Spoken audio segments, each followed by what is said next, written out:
Welcome to the NUPOC video study guide number 96. Let's take a look at another fluids and buoyancy problem.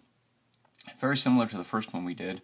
At least it's going over the same principle that when something is floating, it displaces its mass, or excuse me, its weight in water, and when something is submerged, it displaces its volume in water, right?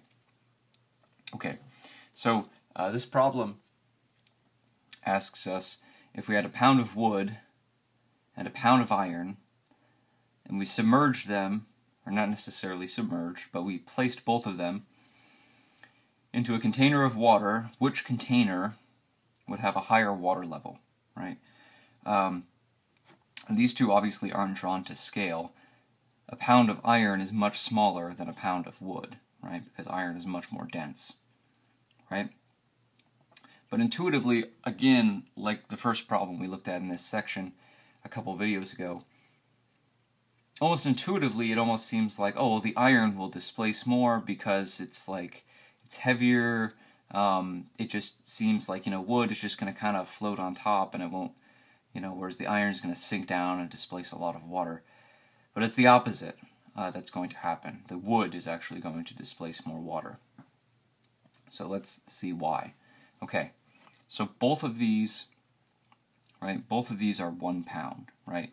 So the mass of the wood, right, times G, the force of gravity, equals 1 pound. And the mass of the iron, I'm going to put Fe here, times G, also equals 1 pound. Now, the volume, let's say the volume of the, let's say this. Let's just say that the volume of the wood, for now, let's say it's greater than the volume of iron. Okay. So we know that the wood, right, let's just assume that the wood is going to float, okay? And let's assume that the iron is going to sink, right? So this is some wood who has this wood has a density less than that of water. And this iron obviously has a density greater than that of water, okay? So, that being said, let's look what happens when we put the wood into the water, right? So, if I draw these same two containers over here now with the wood, which is going to float. So this is the wood, and then this tank has the iron in it, and it sinks. Okay. So this iron, let's say, this iron is being pulled down, right, with a force of 1 pound, right?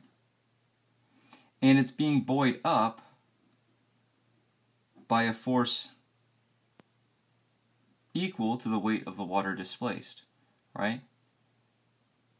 But the weight of the water displaced, since it's less dense than water, is maybe it's only displacing, right? Maybe it's only displacing 1/10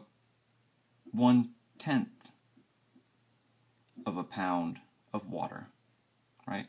So it has 1 pound pulling it down, 1/10 of a pound pulling it up, obviously it's going to sink. Whereas the wood over here is also being pulled down by 1 pound of force because of its mass times the force of gravity, right? And as it does that, it's not very dense, or it's much less dense than the iron. So it ends up displacing, as it's pulled into the water, it displaces 1 pound of water, right? This is 1/10 of a pound of H2O, right? So it reaches equilibrium, it's being pulled down by 1 pound of mass times gravity, it's being buoyed up by 1 pound of water. This is 1 pound here, not 11 B's, right? Okay. So it floats.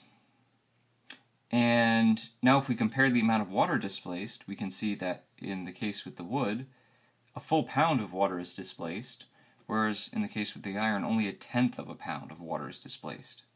So much more water is displaced in the case with the wood, even though it's floating, compared to the iron, even though it's sunk entirely into the water. So, the tank with wood, tank with floating wood has a higher water level. Okay. Thanks for watching, and as always, don't forget to click to subscribe so you don't miss out on any upcoming videos.